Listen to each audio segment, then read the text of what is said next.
gentlemen, it's about that time. It is that time. It's not about, it is that time. It's that time of the week, gentlemen and ladies, for the H+H Sports Podcast. Welcome back to H+H. I'm your host, Tanner Hicks.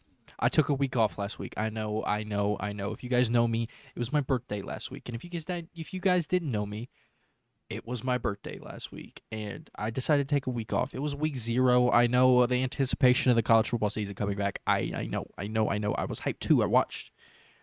I just wanted to take a week off, and that I think week 0 was the week to take off. Because the next freaking 4 months, oh my goodness, we are gonna have an absolute blast as football fans. I cannot wait. I literally cannot wait. I don't know if you can hear it in my voice, my tone. Oh, I'm so freaking excited, y'all. Anyways, if you guys haven't yet, subscribe to the YouTube channel, turn on post notifications so you guys never miss when I upload the full podcast. I'm uploading clips now. The clips are actually doing pretty well. The feedback isn't very good, but that comes with being someone who has opinions.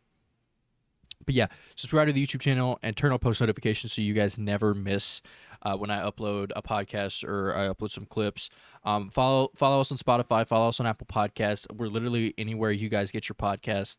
Follow us there. Give us 5 stars. Leave us good reviews. Yeah, just subscribe. Hit the follow button. Turn on notifications. Stay up to date. Keep up with the pod because the pod is going to start rolling, and we're doing big things here in 2025. Now, told you took a week off, week 0. Let's recap. I didn't get to pick last week's games. I'm being transparent, would have done bad. I would have picked Kansas State to win. But speaking of that game, let's jump into it. The Aer Lingus College Football Classic in Dublin, Ireland, featuring the number 22 ranked Iowa State Cyclones beating the number 17th ranked Kansas State Wildcats in Farmageddon, as the streets call it. Iowa State picked up the victory. First college football game of the season. Iowa State pulls it out, bro. Rocco Beck and Avery Johnson struggled at first. It was a very, very rough first quarter to watch. I'll give it to them. It was a rough first quarter. Dylan Johnson got hurt on the Dylan Edwards. I had Joe Johnson or Avery Johnson's name in my head. Dylan Edwards got hurt on the very first play that Kansas State was out there. He was returning a punt and muffed it and hurt his ankle. So Dylan Edwards was out for the rest of that game. I don't know the status on him. I can look at that real quick as I talk about the game. But, Iowa State, it was a very, very, very rough first quarter because it was just hard to watch because the rain was coming down like crazy. And, I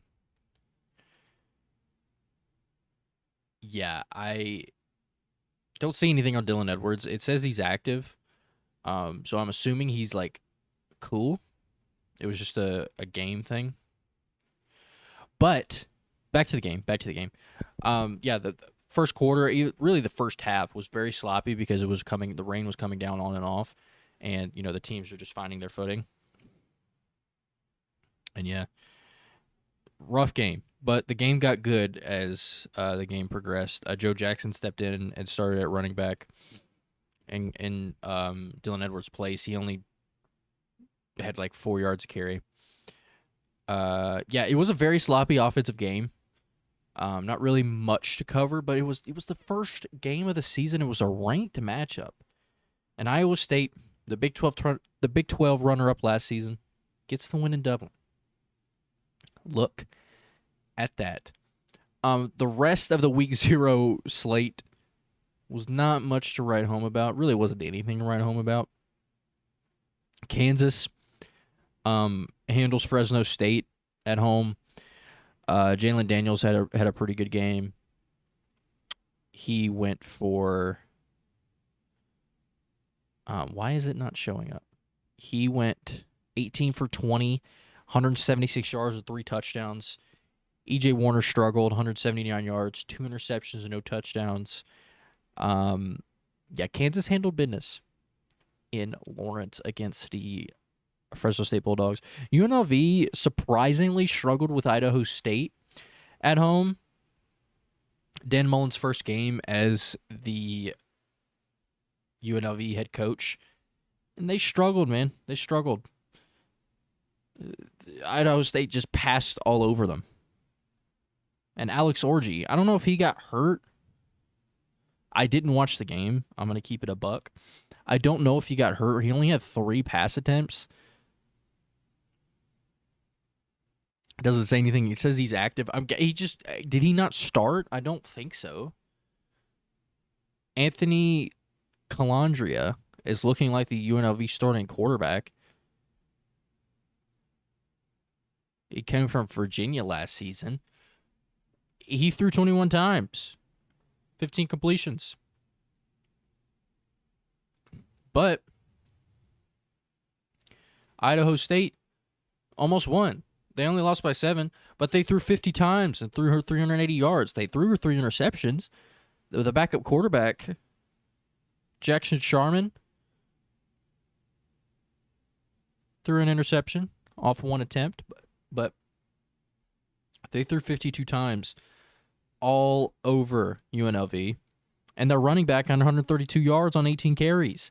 They just did whatever they want against this UNLV defense, and they got to clean that up. Jaden Bradley, returning from last season, their standout receiver, had 131 yards. But UNLV's got to clean that up, especially against an FCS squad. Don't like to see that from Dan Mullen's first game. Nothing else to really talk about. Hawaii pulls out a win against Stanford. Stanford is not great. And, neither is Hawaii, but Hawaii pulled out the victory. Micah Alejado, 210 yards, 27 for 39, 2 touchdowns. Ben Goldbranson, Oregon State transfer, I believe. I didn't even know he was on Stanford. 15 for 30, 109 yards, and an interception. Yeah, not the greatest game, 20-23. Hawaii pulls out the victory. But, yeah, that was a game. That was really the recap of week 0. Do you guys blame me for taking the week off? Nothing happened. Really? We had the Iowa State-Kansas State game, but after, 3 o'clock, nothing happened. So, last week was the week to miss. But the week not to miss is this week. Week 1, huge slate. The games mattered last week, but we got more games that matter more for the rest of the season. Gosh, I love football season. College football week 1, the first official 2025 pick'em for H+H is upon us. I've really just been yapping. I really didn't say much on the week 0 recap, but now it's the meat and potatoes of the rest of the episode. We're talking about week 1. Let's pick the games. Let's do it. Let's have high octane action for the rest of the episode. Let's freaking do it. We're picking 20 games.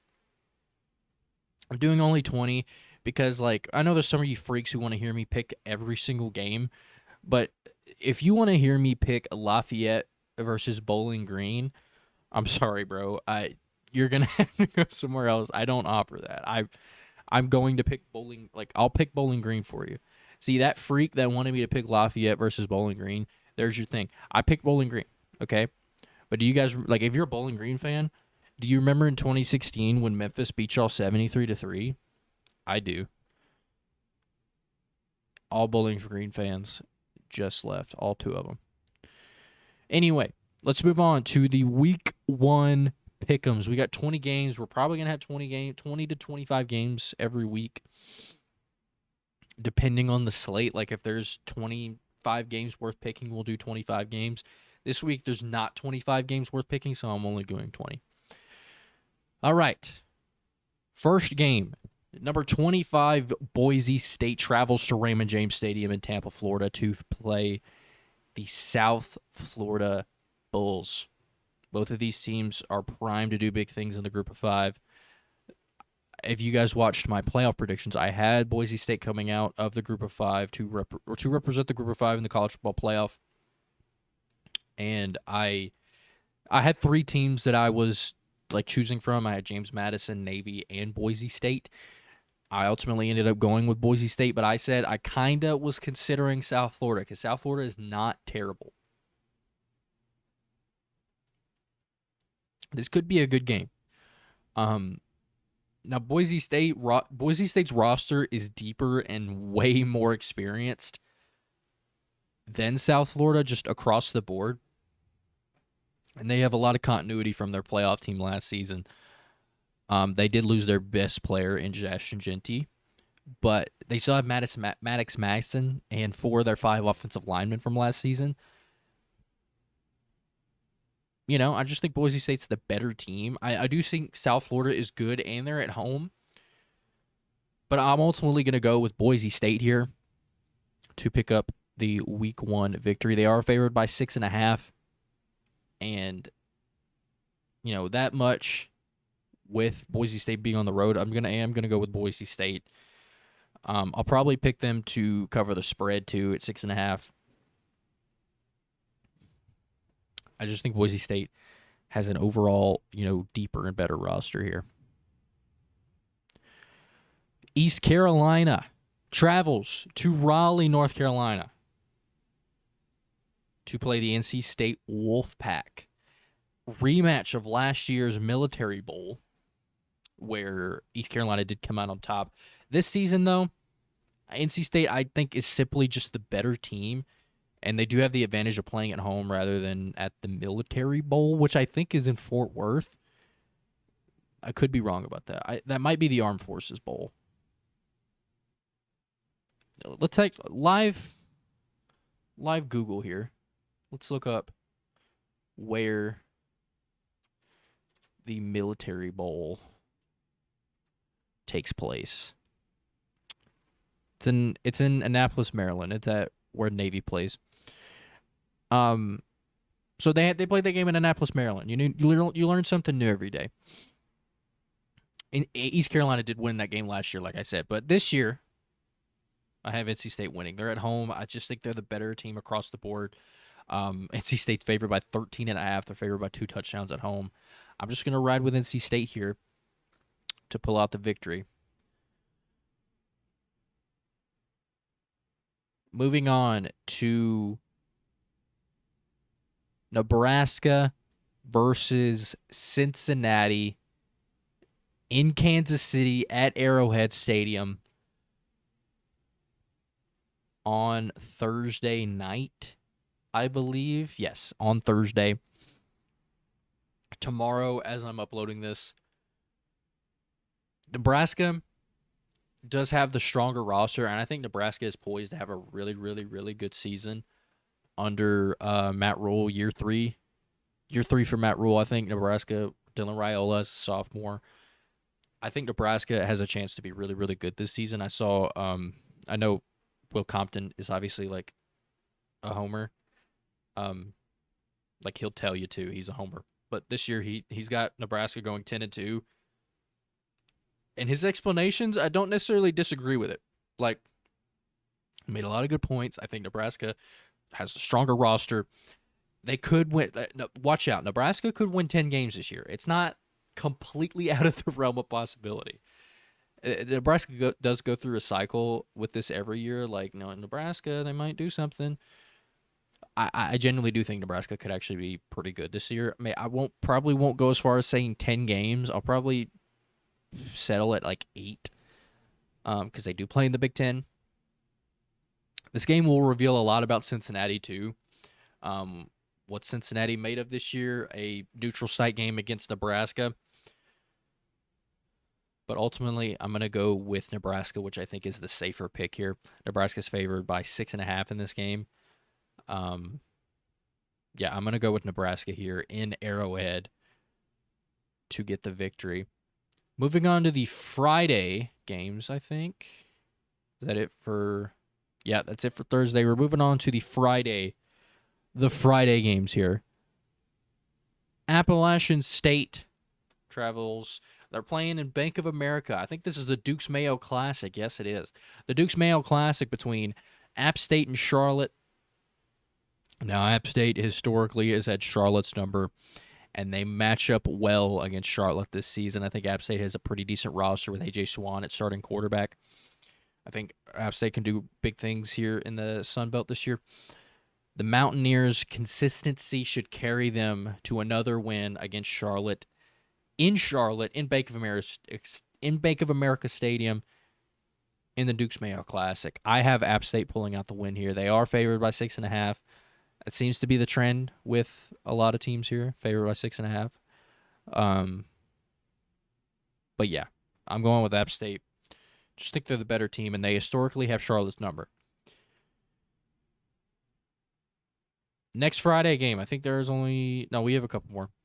The next Friday game, we have Auburn traveling to McLean Stadium in Waco against the Baylor Bears. I think this is a must-win game for Auburn. And my reasoning, me and Elijah talked about this on the SEC predictions. We both have Auburn pretty decent this year at 8 wins. I think Auburn needs to win this game if they're going to be good this year.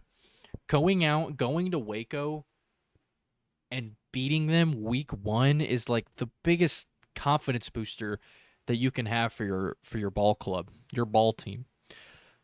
I think Auburn, this is a prove it year for Hugh Freeze. I think if Auburn sucks this year, I think Hugh Freeze is out. And, with the roster, I think is genuinely good for them. Jackson Arnold coming in from Oklahoma. Not Keon Coleman. His last name is Coleman, bro. Cam Coleman. Got the C's mixed up. Cam Coleman. Bringing back a lot of good players. I think Auburn is really good this year. And I think they're going to start the season right.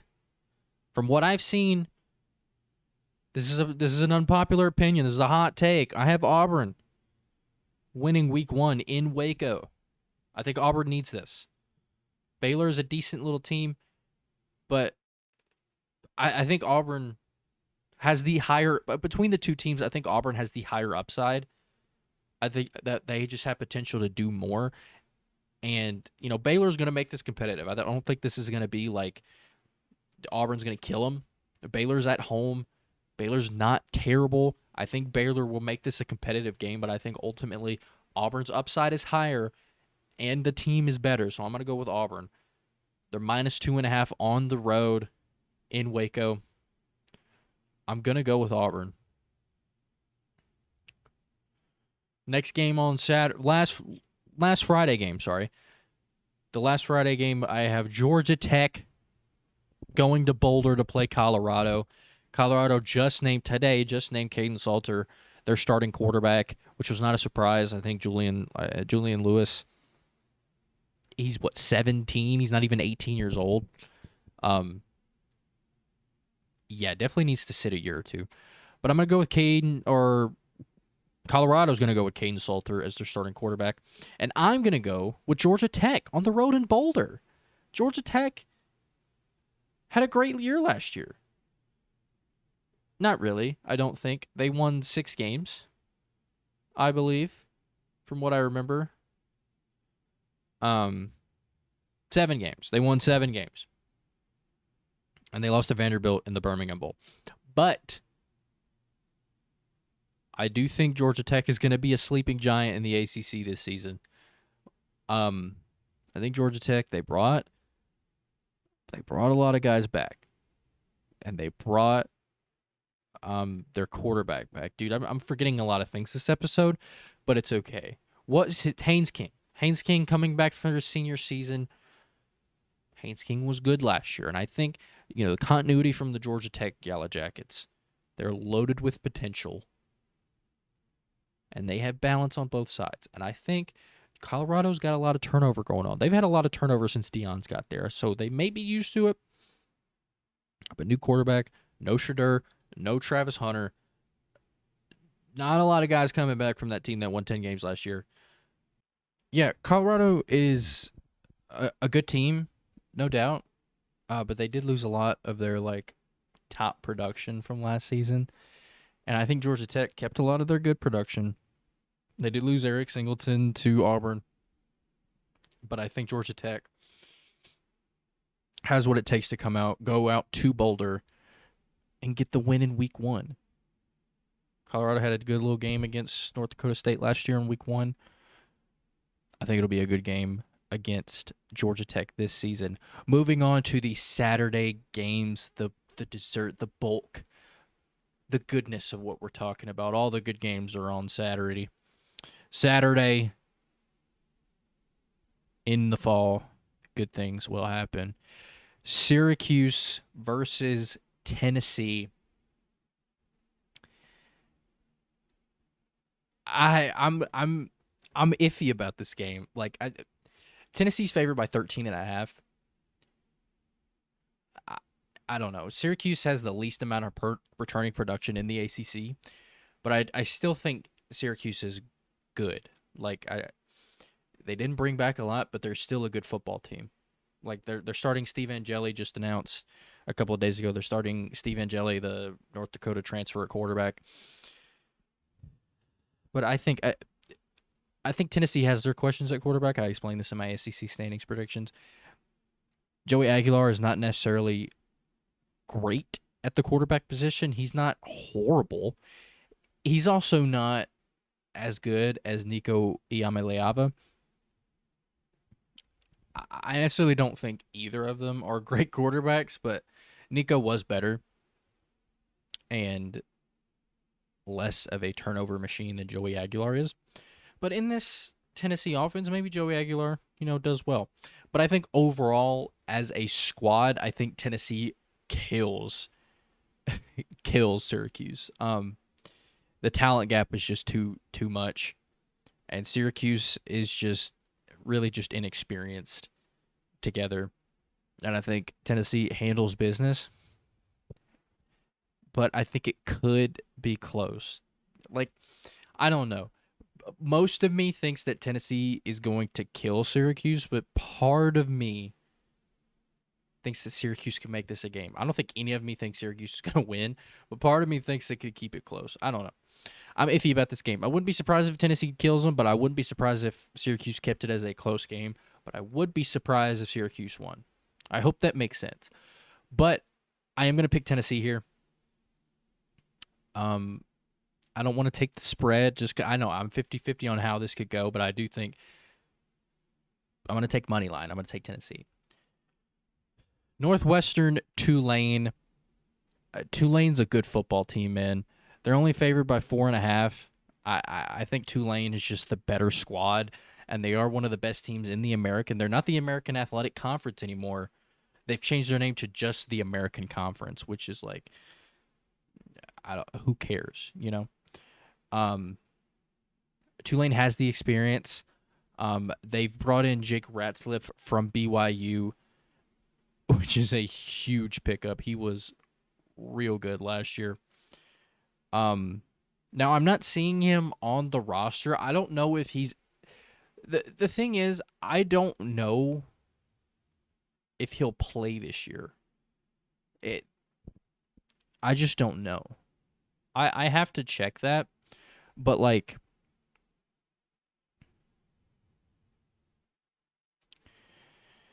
I don't know. I don't know if he's eligible. Okay.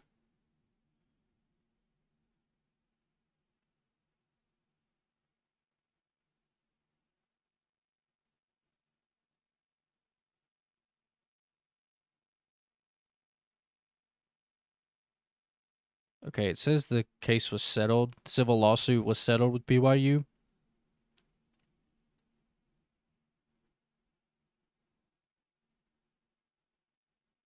But I don't know if Tulane. Okay, he's walking on.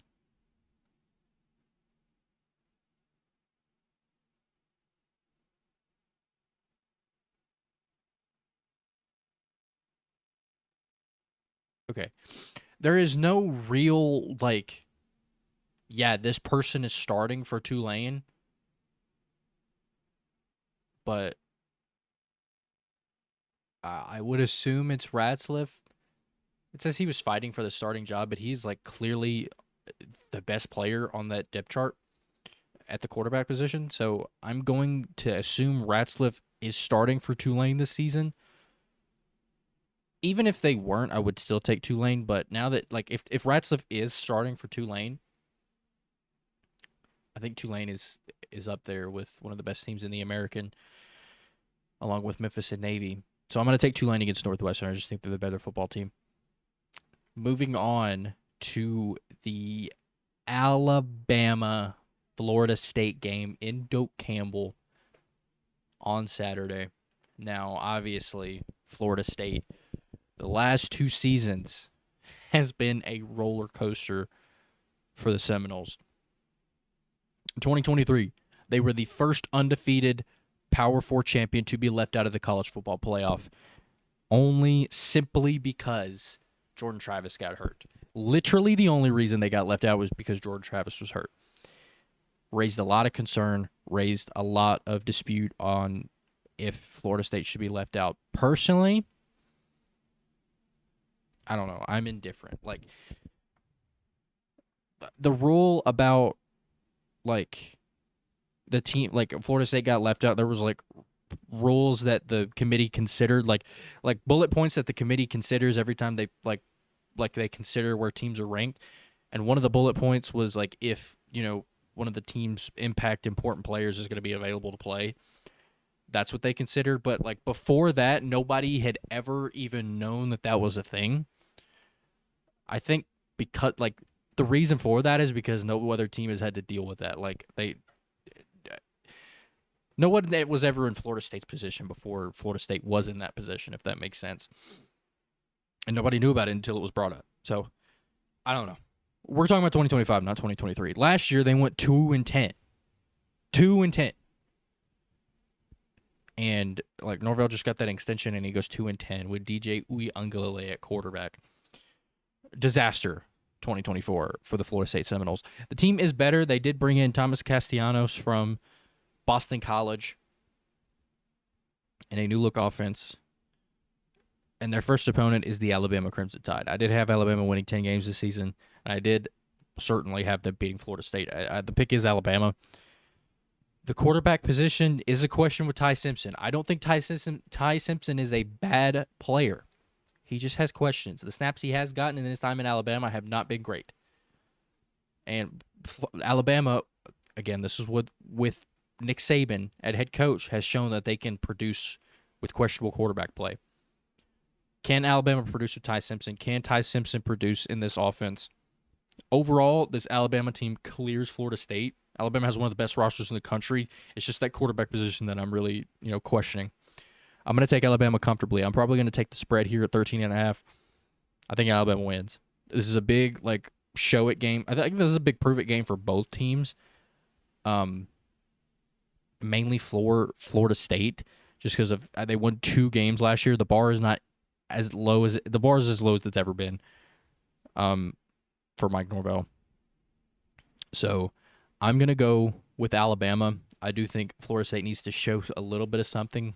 Even if it is Alabama, I do think Florida State needs to show something in this game. Now, I do have a rule this year. I am picking every single Memphis game because, I'm obviously a Memphis fan. I'm going to pick every Memphis game. Even though it is not really worth picking, it's a Memphis game, so I'm going to pick it. Chattanooga, UT Chat versus the University of Memphis in Simmons Bank Liberty Stadium in good old Memphis, Tennessee, Bluff City, Beale Street. Even though the Liberty Bowl is not on Beale Street, we're going to say it. I'm going to pick Memphis because I am an insufferable degenerate homer. No. Memphis is just going to win this game. A new-look team. We lost a lot of people from last year, our 11-win squad. A lot of turnover. Brendan Lewis is our starting quarterback. I'm indifferent about him. He won the job in camp. I don't know. I don't think he's horrible, but We got to see it. I do think we're going to roll against Chattanooga in front of our home opener crowd in Memphis. I don't think Chattanooga is going to be an issue. I'm just worried about the season. Is Brandon Lewis the guy? We'll see. But I am going to pick Memphis. Coastal Carolina at Virginia in Charlottesville, Virginia. Virginia's favored by 12 and a half. Who's Virginia's starting quarterback here? I feel like it's somebody familiar. Why do I think it's somebody familiar? Chandler Morris. Absolutely. Former TCU starting quarterback, former North Texas starting quarterback. Had a great year last year. 31 touchdowns. Chandler Morris is a good football player. And I'm forgetting literally everything, chat. I'm sorry, chat. I'm sorry. Their coach's name. He was the former Clemson offensive coordinator who won a couple natties with them before finally being a head coach after we've been clamoring that he should be a head coach. Tony Elliott. I like Tony Elliott as a head coach, man. I think he's got this Virginia program on the up and up. I'm going to go with Virginia here against Coastal. Let's freaking do it. The next game, UTSA versus Texas A&M. I don't think UTSA has a chance. I think Texas A&M has playoff aspirations this year. At some point last year, that Texas A&M was first in the SEC, number 1 after they beat LSU in that one game. I like Texas A&M this year. Marcel Reed, I think, is a good quarterback, and I like the overall roster that Texas A&M has. And they're going to start their potential playoff campaign with a statement against the Roadrunners in College Station at Kyle Field. Give me the Aggies. Next game, California versus Oregon State. I'm going to go with Cal here. Cal's defense and veteran leadership make the difference in a tightly contested opener. That's my notes for this game, and I'm going to stick to it. I think the Bears are going to set the tone for a decent season. I think the Bears are going to be a little decent in the ACC. I don't have any official ACC predictions this year, but I think the Bears, with Devin Brown, OSU transfer at quarterback, I think they're going to be a little decent here in 2025. I'm going to go with California against old Pac-12 foe, Oregon State. I'll go with the Bears, the Golden Bears. Hawaii versus Arizona. I think this has the chance to be a thriller.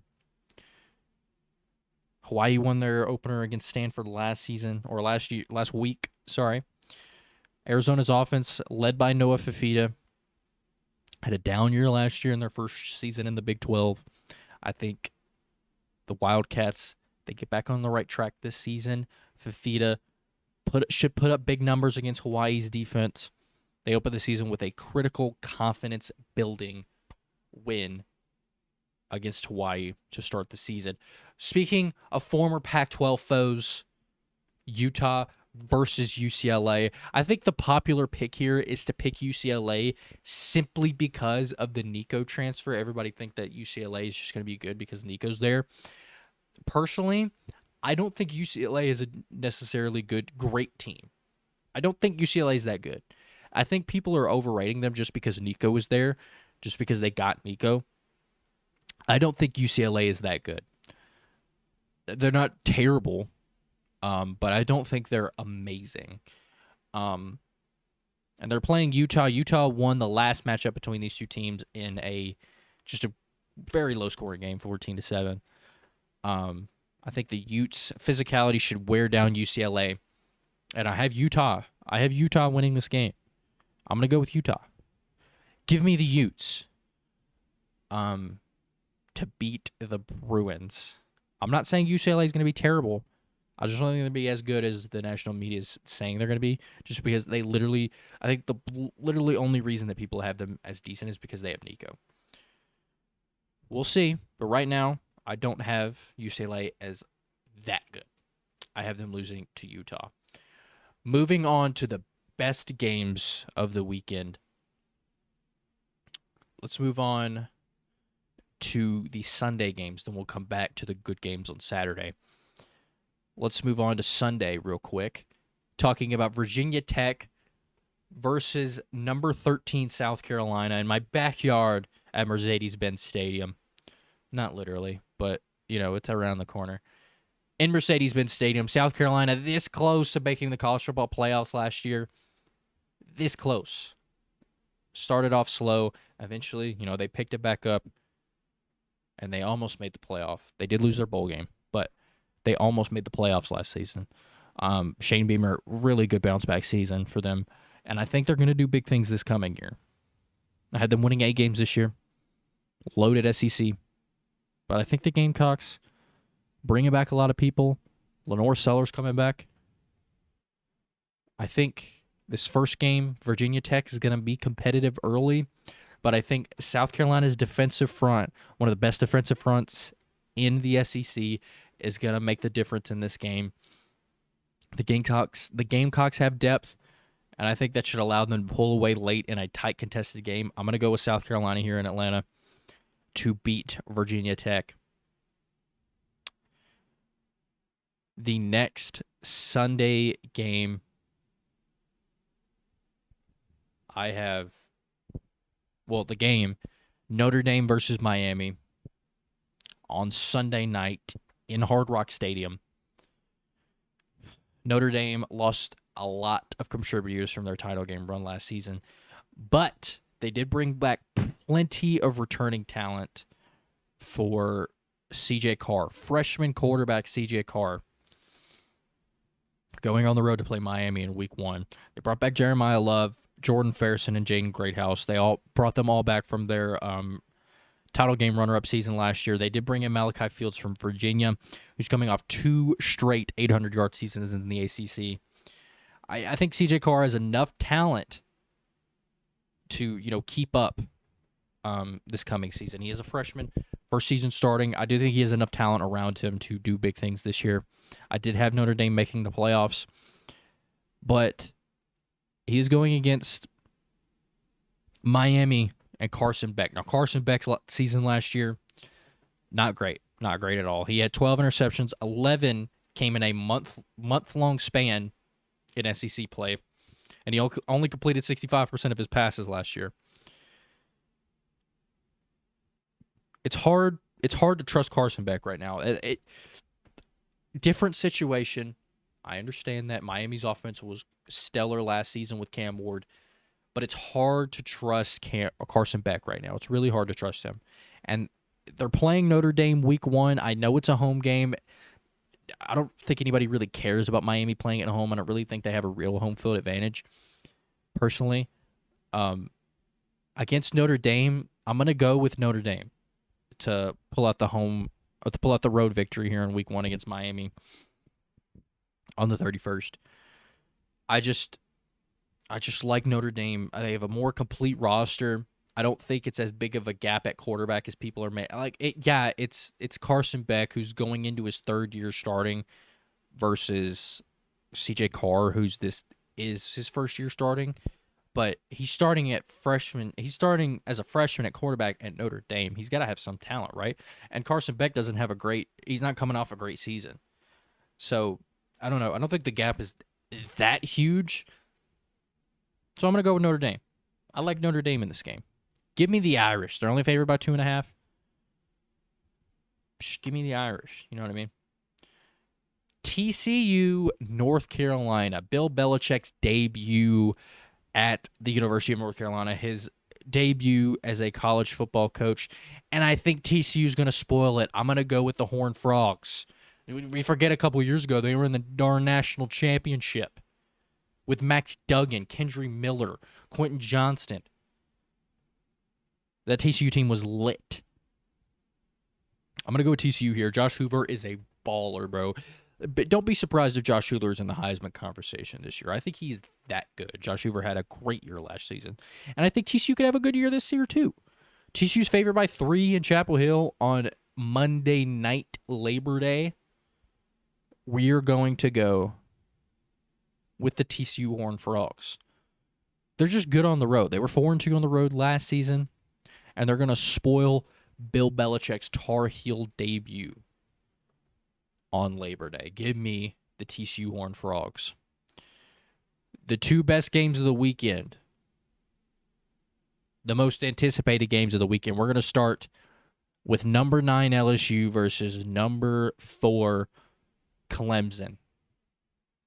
Now, I have been on record of saying that I have LSU as the number 1 overall seed in the college football playoff this coming season. I stand by that. I'm not changing my mind, but I'm going to have LSU losing the first game of the season to Clemson in Death Valley. Does it contradict my take as LSU coming out and being the number 1 overall seed this season? It depends who you ask. I don't think it does. I think losing the first game of the season and coming back and, being the number 1 seed in the entire country is a little I don't know. It's a little hard to ask, but I think LSU can do it. But I think Clemson is going to win this week 1 game. I don't know. I think this is a coin flip. If you ask me, I do think this is a coin flip. But Clemson is entering this season with a world of hype around them, man. They're pretty much the clear consensus ACC champions here, but they're clearly and rightfully so considered a national championship contender as well. I think both of these teams are national championship contenders, and I don't know. I really do think it's a big win for whoever comes out on top. I don't know. I did say I think this was a coin flip. I do think it leans more to Clemson just because Clemson is a really, really good football team. I think this is the best football team Dabo has had since 2019 when they lost to LSU in the national championship, that Joe Burrow 2019 LSU team. I do think that this is the best team that Dabo has had since that 2019 season. And Cade Klubnik coming back for his senior year was huge for them, obviously. They have a lot of returning production, and I just like them in this game against LSU. I just do. Night game in Death Valley. Clemson is historically good at home. That's a really, really tough place to play. I could see LSU winning this game, though. I stand by what I said, man.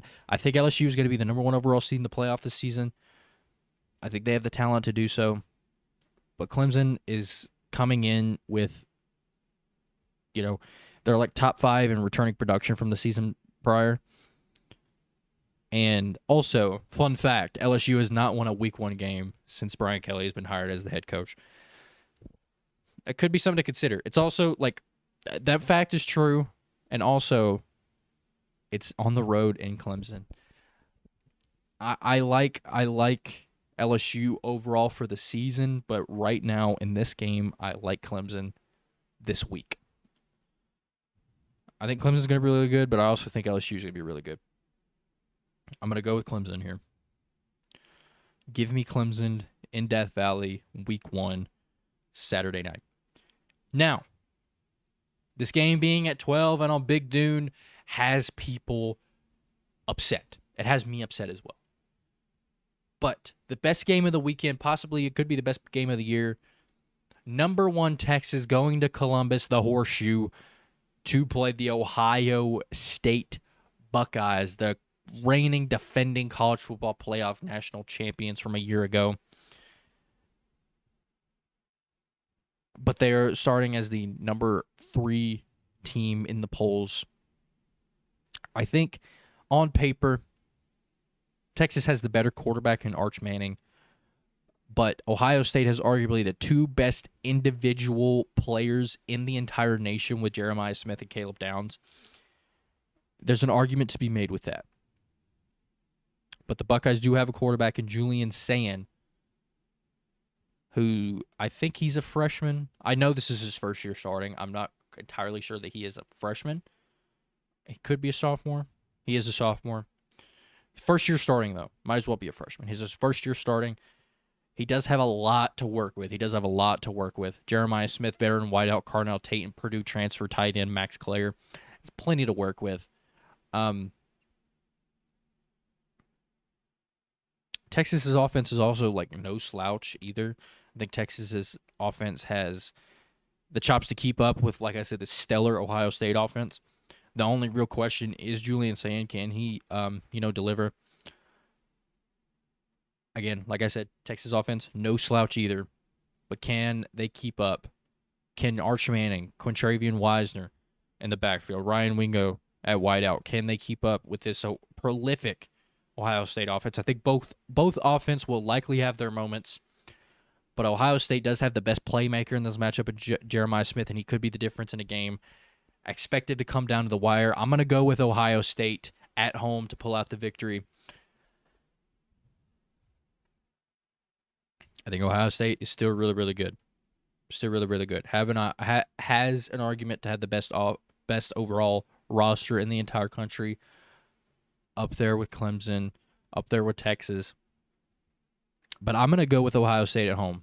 Ohio State is only favored by 2.5. You really usually get 3 if you're at home. They only get 2.5. I think that's respectable. But I'm going to go with Ohio State.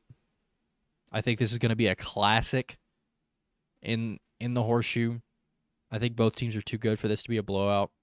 Two extremely, extremely, like, just geniuses at head coaches for the two respective teams. Sarkisian, Ryan Day, both former national champions. Sarkisian has a championship as an OC with Alabama, but Ryan Day is coming off a national championship as a head coach. I think this is going to be an absolute classic, and I do have Ohio State coming out on top. Next week, we will have a lot more to talk about. Not much to recap from last week since it was week 0. We really just had one game to talk about, and we're really just picking games this week. Next week will be a lot more meaty, a lot more games to recap, and a lot more games next week to pick. I am so excited for this season. Had a blast making this episode, man. I appreciate you guys watching. I appreciate you guys listening. Again, like I said, make sure to subscribe, ring the notification bell down below if you guys haven't already, so you guys never miss when I upload an episode. Follow us on Spotify, follow us on Apple Podcasts, wherever you get your podcasts. Do not miss an episode. We're coming weekly episodes this season. It's going to be a very, very good season. I'm really excited. I will see you guys next week. Thank you for listening.